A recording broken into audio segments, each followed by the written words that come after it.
Today we are going to have a talk and discussion on the theme studying and maintaining health during COVID-19. First of all, I would like to invite Professor Mukesh Williams, who is the supervisor of SARC, to share with us the theme for today. So thank you, everybody, and wonderful that you are here. And I want to briefly talk about some of the ideas that we would like to pursue today. And you can select some of them, and maybe you have your own ideas. You can use them as well. So you don't have to stick to the ideas that I am presenting to you. But this is just facilitating what is going to happen. So please choose your ideas. If you already have them, then please go ahead. Now, we are talking about the post-pandemic architecture, how the world will be. So I have divided into many parts, and briefly I would talk because I don't want to speak too much. So every pandemic brings alive a new global architecture. And the 18th century yellow fever created clean water system and sewage system. The 19th century cholera and smallpox created broad boulevards, sewer system, inner plumbing, disease mapping of suburbia. The Spanish flu introduced slum clearance, tenement reforms, work management system, modernism in literature and architecture, sterile surfaces. What are we going to create after COVID-19? Please show me through discussion with different ideas that you have. So a pandemic is a shared global architecture as it spreads from one place to multiple places in the world. Today, we can discuss about Japan and the world strategies for a new operating system. Operating system is not the computer operating system. It's the world operating system, it's our operating system.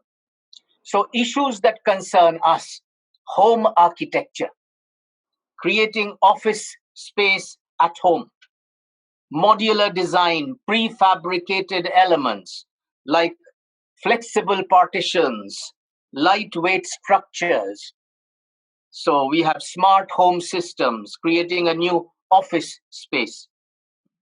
So how to create daylight, 6,500K daylight system, LED strip lighting systems.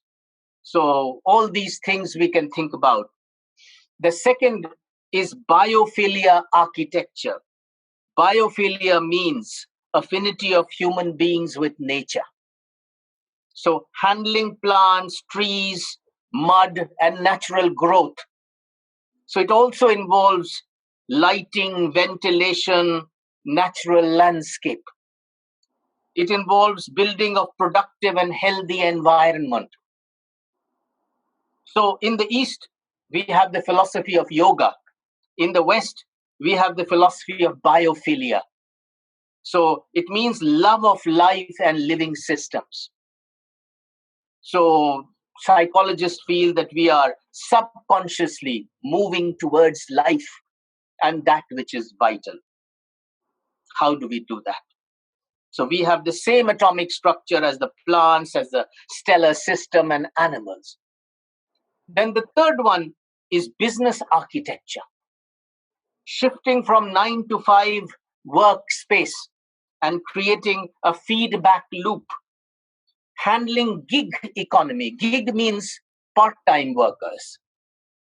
How part-time workers suffer during this, in Japan especially, in India especially. So 35 million jobs are lost in America, 6 million in Japan, I don't know how many in India. So how do we manage this? Supply chain, how do we work out? In Soka University, we have what is called SDG, which is Sustainable Development Goal of the United Nations. So number 4 is education, which means eliminate gender disparity by 2030. This is the goal Soka University has. And equal access to education. This is SDG 4, which is education. SDG health, which is number 3, is to ensure healthy lives and promote well-being. So you can connect with SDG. They're doing it. And remove epidemics, AIDS, tuberculosis, malaria, other communicable diseases. So access to safe and effective medicine and vaccine. This is SDG 3. So you can use these things. We in Soka University are promoting SDG 3 and 4. Then we come to work architecture. So creating a digital workplace which will reduce physical workplace. So how many people work from home? How many people work from digital technology, from office? So few desks and chairs in the office, maybe 50-50. So distribute ventilation system. Eliminate single ventilation duct. The air flows from one duct. Storage and personal goods of employees, valuables, electronics, medications. How do you keep them? Where do you keep them? Then there is this personal protective equipment, PPE.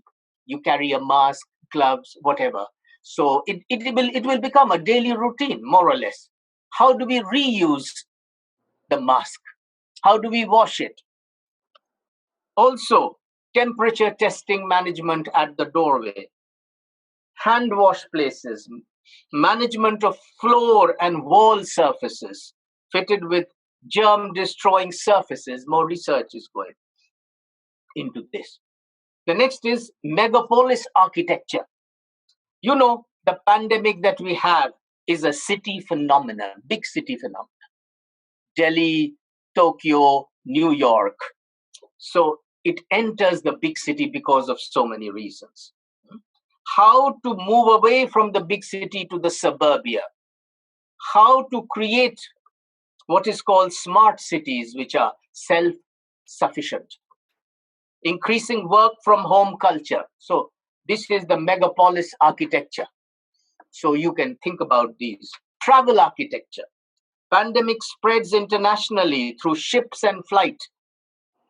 There will be no cheap travel anymore. So don't travel unnecessarily. Then we have the psychological architecture, meaning isolation and managing your own life. Moving away from impulsive living to conscious living. Destroying strong identity constructs and moving towards weak or light identity constructs. To develop breathing techniques and separating work from home. Timing, physical separation of office and living space. And finally, in the psychological architecture, you have what is called managing the self. How to become familiar with yourself. We are usually strangers to ourselves. We don't know who we are. Through meditation, going green, and identity development in a certain manner. So this is the psychological architecture we want to think about. People are suffering from it. More and more people during this time are suffering. Medical architecture. Medical architecture is like preparing for a war, similar to national defense. Most advanced countries have no good medical architecture. You can understand what is happening in developing countries. Research and development, creating virus infection-free material for roads, houses, and public spaces. So a lot of good jobs are there. Look for them. Global post-pandemic politics. We discussed last week in Japan Spotlight editorial meeting, and I said that we don't have anti-globalization today. We have selective globalization. Who do we wish to globalize with? You develop on that. We are willing to lose money in business if we can still do global selective globalization. Housing architecture. The post-World War apartment housing system for big cities must go. Moving away from apartment to small independent houses. So self-sufficient power and water supply. You need a stove, we need fireplace, fuel boiler. We know all this because we never got sustained electric and water supply. I think we should learn from India. Next is internet media architecture.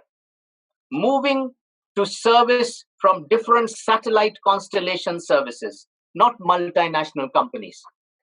So we have two at the moment. OneWeb, which has 648 satellites already in space. OneWeb is headquarters is in London. And the other one is SpaceX Starlink, which has 12,000 satellite constellation. So we can access thousands of mass-produced small satellites are already orbiting in the lower Earth, and we can connect with ground receivers. So internalizing, then the next is about media. The media is a window to the world. How this window can be multiplied. One window, one world view. And we think this is how the world is. So how do we create or internalize different realities from different windows? So understanding the social and political reality in a bigger way from different perspectives. Then you have the transport architecture. Dispersal, not crowding. To create protected walk and bicycle lanes. Already in Milan, you have the straight aperte plan of open street plan of 35 kilometers of walking and bicycle. So bicycle is very important. Get one. Gastro architecture. Gastro architecture would mean food. How do we create a space for a restaurant and create food? We have to think about it. Workplace architecture. Creating digital workplace, which will reduce physical workplace. All these things, ventilation, we have talked about it. And finally, I had a small program for my students, and I think some of you use it. It's called ECDIO. Starts from the 5 words of each process. First is evaluate. So at night, before you go to bed, or when you are in bed, think about the day. This will make you conscious of so many things that happened. Next is choose. Every morning, choose to be joyful or miserable. Thank your body that you are alive. Thank you very much. Meet the sun. Go out and say good morning to the sun. Drink some hot water or cold, whichever you like. This is number 2. Number 3, develop. 3 things to become better.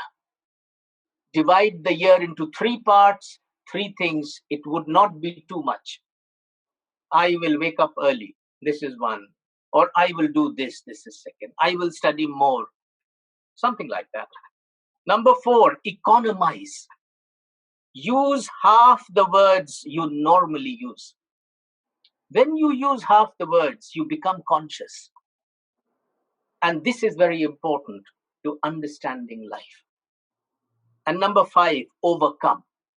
1 limitation every 3 months, overcome. So evaluate, choose, develop, economize, overcome. ECDIO, ECDEO. Give it a try, you will see great changes taking place in your life. So with that, I conclude. I hope you can discuss and give us more ideas. And before I close, I'd like, Kuntal is here. He is working in this area from Bombay. So if Kuntal is around, I don't see Kuntal here. Maybe he can say a word and maybe Manju and Sensi. Thank you, Professor. Yeah. Yeah, a couple of things that I would like to say that we've been working on a proposal because Briefly, 1 minute. Yeah, what we realized that in a globally connected or a globalized world, some kind of this pandemic or even a large scale disaster, natural disaster, which may happen because of the global warming, is the disconnection. It's a disconnect that happened today between cities and villages and all that. So what we've been looking at is something called super local. What Professor Williams just said, that self-sufficient, smaller localities, smaller villages, smaller semi-urban areas which are self-sufficient yet connected in that global sense is very, very important. So two of the things that we should keep in mind whenever we look at the post-COVID-19 situation is how much resilient and how much self-preserving are we going to be, whether it be it economics, be it health, architecture.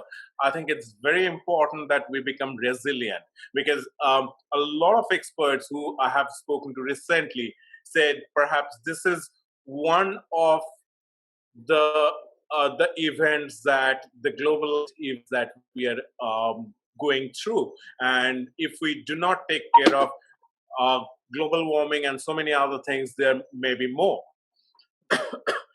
So the primary focus would be to build our resiliency and self-reliance, and to do that I agree with Professor Williams that we need to go smaller but network. So I think that should be the focus when we do any kind of brainstorming. Thank you very much. Professor Jadka, Manju. Manju. Professor Jadka. Yeah. You know, what I feel is that this is an occasion for students to interact with each other. So I had decided not to eat into their time. So if you don't mind, can we move on to the students? They are very excited about it, and I'm sure they're dying to say something and exchange their ideas. Good enough. Roshan, half a minute for you.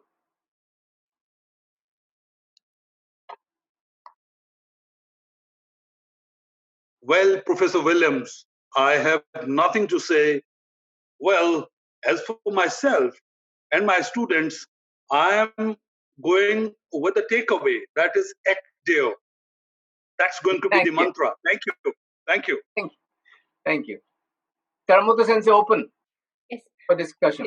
Thank you very much, Professor Williams and Professor Kuntalde, for sharing such an interesting and new ideas for us to begin the discussion with.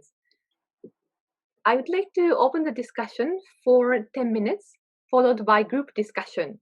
So we would like to hear from you all, but if you have anything that you would like to share with everyone, please unmute yourself and please tell us your name, where you're from, and your comment, please.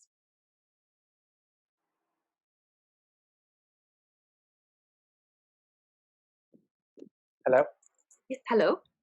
Hi, my name is Bert, and I work for Yanko Design. It's a media publication house for product design, and I'm also studying in Delhi. So currently, I'm based in Delhi.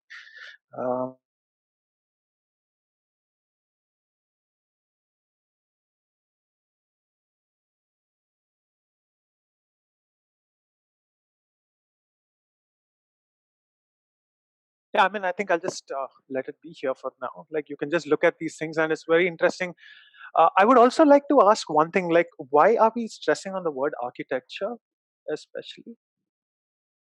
I mean, can someone explain me why it's always architecture?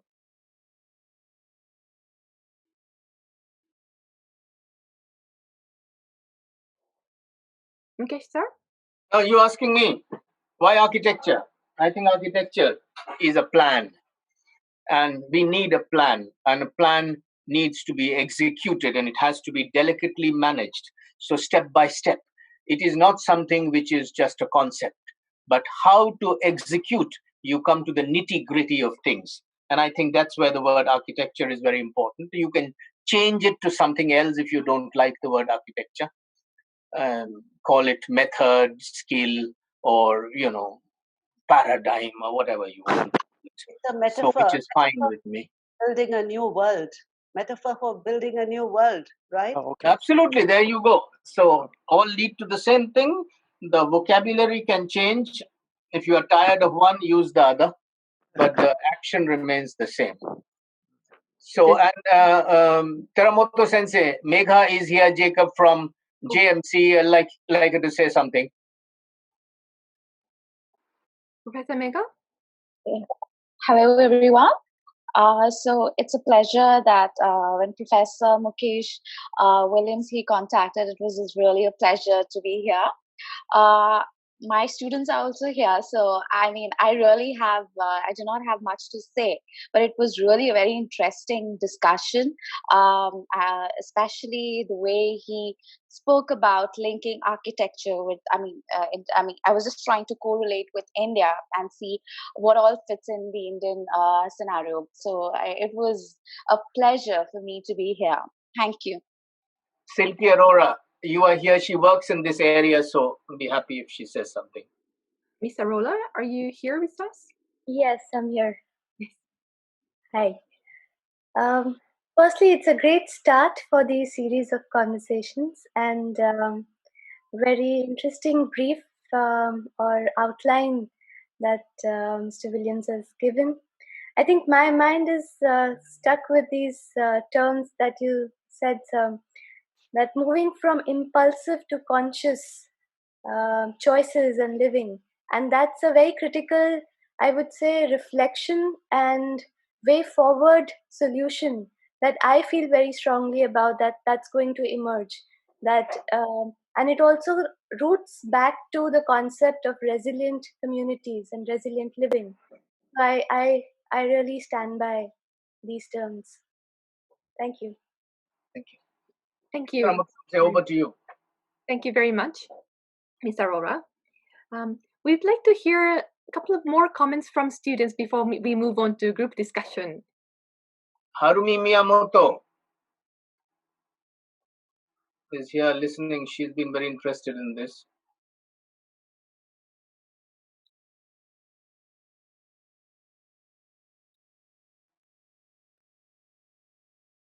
She is very shy. What about Helena? Helena is here. Hi. Hello. Hi, I'm Helena, half French, half Japanese, and I'm doing the double degree at KU University and ISEG Business School, which is a French school. It has been really interesting, especially I'm taking Professor Mukesh class, and he's been teaching us about consciousness and about being more conscious of what we do.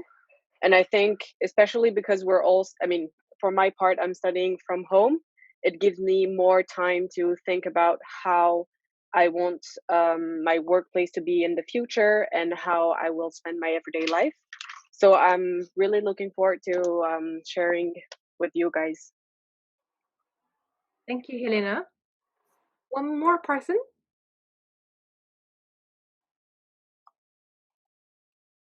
My name is Koichi, and I'm from Tokyo, from Soka University. Hello, Koichi.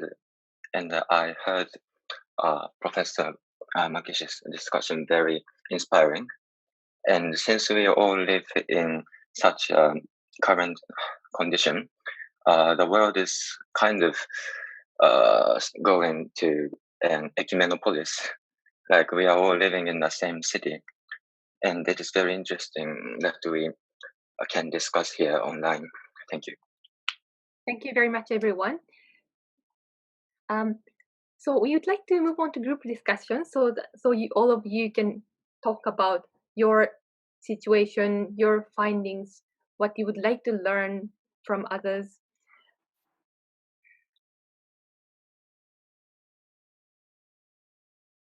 eating at home. Mostly restaurants are closed. So we need food grains like wheat crop and rice. We need such type of crops. So we need that Indian government should come out and say that the focus should be on these crops so that India does not faces the situation of where people are going and dying out of hunger. So, governments cannot do everything. So what can we do? Any good advice? Good suggestion? We can just make our surrounding people aware that the focus now should switch from cash crops to food crops. So we can use Make in India for example, make in our respective country products so that we can invest more in that, and that will boost up the economy a bit. Silky Arora, what do you think? You're working in this area. I actually feel that it's a need of the hour that we need grains, and I want to understand from where is the need coming for just rice and wheat. How about we go for our millets, our local millets, because this is the right time to bring the millets back into the game and restore our agricultural systems as well.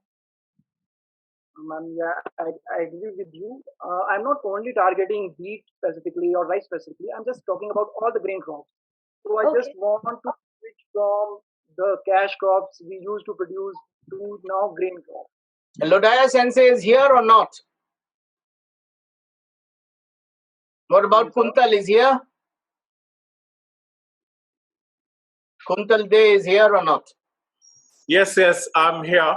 Response, please, on this matter. Well, I think one of the things that we need to think, particularly in countries like us, which has the primary staple as grains. See, grains may not be a complete solution to a resilient community. We might have to even think of balcony gardening, terrace farming, and all kind of things, and need to look at a nutrition supplement to crops which required a large number of people and large amount of land to cultivate. So somewhere, I think things like permaculture, things like balcony and terrace farming would become much more prominent and important for self-sustenance. Roshan. Yeah, Professor Williams. In our breakout room, the split-up room, yeah, actually, we were all from India. But interestingly, I think most of the takeaways that participants had, particularly students, from your talk were discussed. There was one student, B.Honor student from Shulini University, who sounded really, really sagacious.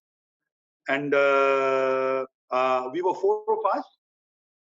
2 girls were there from Andhra. And they are actually stuck in a hostel. Only 3 of them. And the experiences that they shared made us understand that, these are the times when we need to be with each other, when we need to really introspect, and once again be as much conscious as possible, in our day-to-day living. That's something which stands out. Thank you. Thank you very much. Anushka Jain.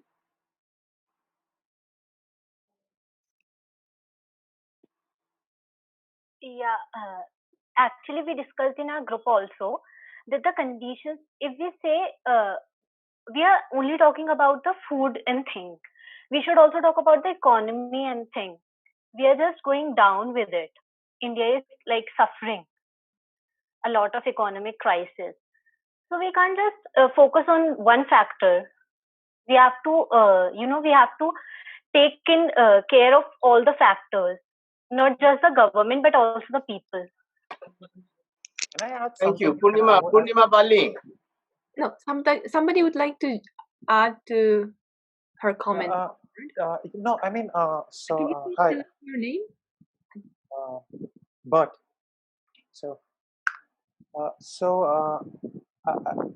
It's unfortunate that a lot of problems have arisen, but just to look on the bright side of things, what are the pros of the situation? What happened because of COVID-19? What, I mean, in terms of COVID-19, we can't see the speaker. Who is speaking? Bert, Please switch on your video in a Ouch. discussion. In a discussion, you're supposed to have your video on. Yeah, meanwhile, maybe I can say a few things. Yes, we were talking about agriculture. We are talking about agriculture because India's economy is based on agriculture, and that's very important. And the people who are suffering the most are the poor farmers. They are suffering. The migrant labor is suffering. And what we need to do, as one speaker just said, is we need to introspect. We need to empathize. We need to empathize with those who are not as lucky as us. What do? We just sit in front of our computers and we go online and we talk and we have online lectures and we complain of being frustrated and bored and depressed. Come on, there is a whole world out there, that you are not thinking of. So let us move out of our little selves. Let's move out a little. And Purnima had to say something. Ma'am, before that, could I come back to my point because I was trying to make a point before. Yeah. Yes, it's very unfortunate. Yes, even I have met a lot of people while going out and getting my daily groceries and stuff. A lot of sadness out there. But before we could carry on with the problems and the unfortunateness of this situation, I would like to ask, because there's a lot of people here, in terms of the pros, before we get into the cons, what are the pros that this situation has given us? I think we should move to more practical solutions rather than academic ones. There will be no outcome. Give me one or two solutions rather than problems. We all know the problem. Give me a solution. This is what we should do. Yes, I mean, looking at the solution is important, but that before we go into the solution, design always teaches you to look at the pros and the cons. And then we know the pros and the cons. So what are the pros? Tell us the solutions. We don't have too much time for the pros and cons. We can investigate and find it. I mentioned it. I didn't mention too many details because the time is limited. So I put in a few things, How do you do it? Kuntalia, give me a solution. One of the things that we discussed in our group is about education and people who do not have access to internet. And one of the solutions that came out is to use the radio network as much as possible. Yeah, that's right. That's right. Very true. The radio network is a great thing. I mean, we grew up with the radio network. But it has shifted and we can use that. Anybody else want to suggest a solution for anything that we are discussing? Yes, sir. Go ahead. India shall ensure that the pandemic does not generate a secondary hunger and poverty crisis. Like all we are focusing are on like the economy and everything, but we shall not forget that nearly 500 million Indians earn daily wages and have no meaningful savings. The state governments of Kerala, Tamil Nadu and Uttar Pradesh have already announced a daily minimum allowance and monthly rations to help families avert a hunger crisis. Also, I feel like community level public health and tertiary health here is where state governments can play a larger role. The panchayat level self-reliance that Modi spoke about has to be focused on public health and healthcare. If the private sector can be left free to rejuvenate production, supported with adequate finance and government spending that revives demand and public investment that can facilitate movement of goods and services, and I think the economy will regain momentum. It doesn't mean anything. What is a practical solution? Not one is there. Give me one practical solution that you can give it to the government and tell them, please do this to solve the matter. Give me one. Innovations in testing, treatments, vaccines, policies to limit spread. There is no vaccine at the moment. People are developing. Where is the vaccine? I think somebody, Koichi, would like to say something. Koichi. Oh, okay, thank you.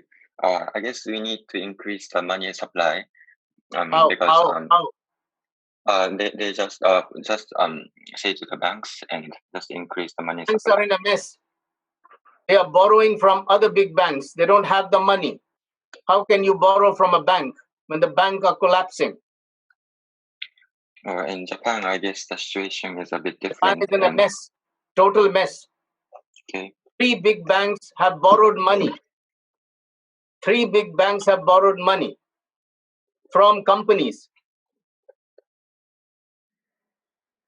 60% of the jobs in banks are gone. You know that.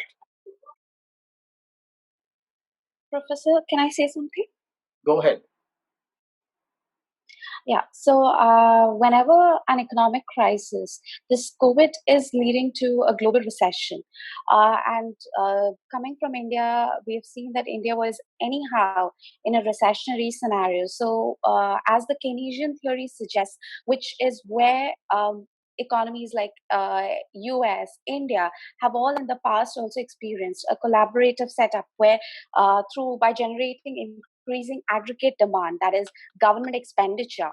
So now if government can generate job opportunities, that is by looking at not just the industrial jobs, but also by utilizing schemes like MG Narega and providing job opportunities at the rural levels. You see, India... Kerala has done through collaborative governance. That is where the local government is not given authority. India is going to be 0.5 GDP. 0.5. It was 0.8. Now it is 0.5. Now Japan it's 0.5. Japan has gone much further down. It's one of the most precarious economy. The governments don't have resources. If you don't get resources, how can you do anything? Plus, the governments are spending money because people have lost their jobs. So it's a very precarious. We have to learn to live in a low economy. Very simple as that. You must learn to live poor. What is the problem of living poor? Tell me. No, there's no issue of living poor. This is not about whether you're living poor or not. So even the little money that's being spent in India, if you look at different states, the expenditure that the government is making in certain sections, it's more like redistribution. If you just look at the recent allocation of resources that the government brought in last month, and if you look at the budget very carefully, where all it has been spent, you can see they are just redistributing the funds. So what is right now that is needed is not redistribution. What I was trying to say is trying to put it in the right sectors like agriculture, because agriculture is the base for the Indian economy. If more and more, whatever funds that the government has, if they are able to create a market structure, like in the case of Kerala or other states, where you're able to spend on health, education, agriculture, that is, our history also proves that it has always led to generating more funds, more surplus in the country. So that was the point that I was what you do in Kerala, you can't do in Bihar, you can't do in UP. These are different ball games, completely impossible. Right. So it's the will of the government. No. State governments and the local government. Government doesn't have any will. No. So, Professor, what I'm trying to say is that every state has a different structure. They have a different governance structure. So what works in Jharkhand will not be working in Kerala. What works in Kerala will not work.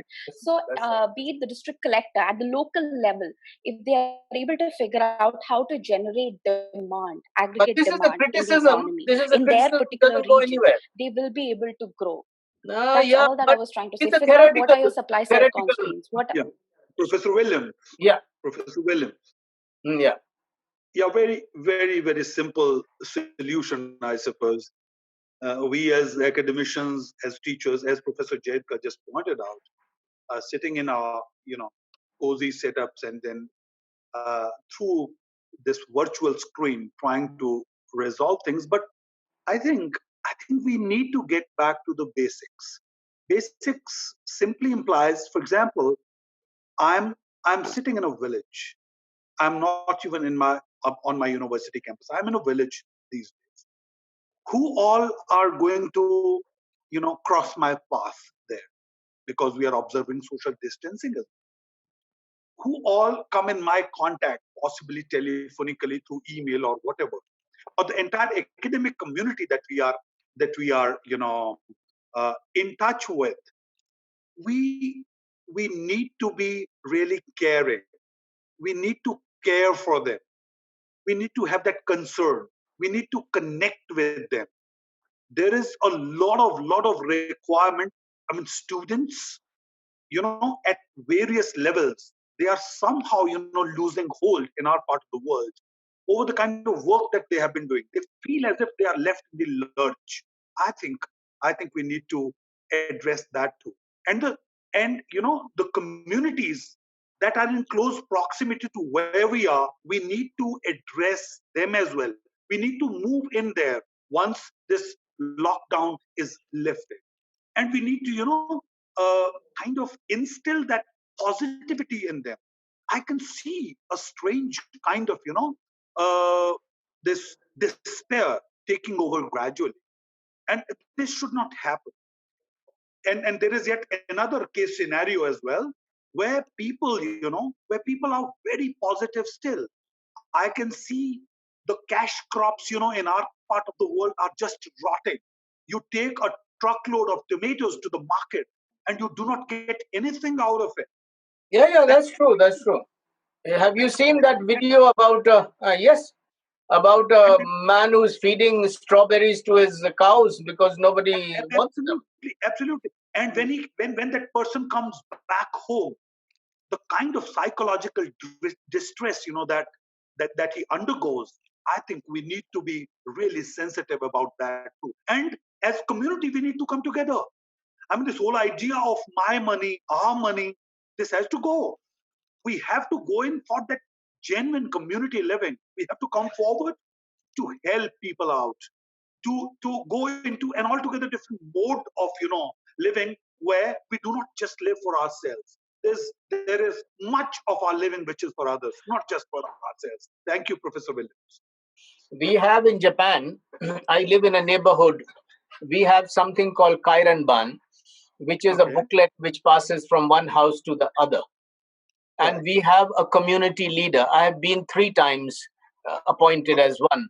I have to take care of the food for the matsuri, for garbage cleaning, river cleaning. I have to get involved in these things. Now, how many people do that? I also grow my vegetables here, and I also planted many trees. People talk about it. Manju has a small garden. I saw that. So how many of us who talk about these things try to do this? Absolutely. Very important. Here in my neighborhood, people do all kinds of things, and I sustain myself. I think for about 6-7 days I can manage to a week. Every other day we get a talk from our Prime Minister over the radio telling us to be self-dependent. Atmanirbhar, he calls it. Be self-dependent. So don't wait for the government to give you some solutions. Have a minimalist lifestyle and make do with the least amount that is available. That is the way you'll be able to sustain it. Yeah. If you don't have a space, why don't you get about 10 pots and you plant your things there? That's right. And then, there are things that are not in our control. Those of you who are from literature would know a line from T.S. Eliot, shall I then set my lands in order? You cannot change the world, you cannot stop the pandemic, but you can at least set your lands in order and, do something to the people around you, to the people you come into contact with. And if each of us starts doing that, well, things are sure to improve. Yeah, absolutely. Oh, yes. Oh, yes. Thank you so much. It's going on very nicely, and we would like to hear. I would love to hear from everyone, but due to the time limitation, we have to close the session for today. Thank you everyone so much for joining today. So to conclude, we would like to ask again Professor Williams to say a word. Oh, well, It was very nice to see so many people with so many different opinions and views. It was really wonderful. And I'm sure that you would not get many answers, but you can find your answers. It can set into momentum many things. And the idea, my opinion, and my personal, lookout with my student is to find solutions, not to think about too many problems, because that depresses you and it takes you in a very different direction. If you look for solutions, you may find it very difficult, but you will come across a solution. And every time there has been a pandemic, we have emerged stronger and more powerful every time, from the 18th century to the present.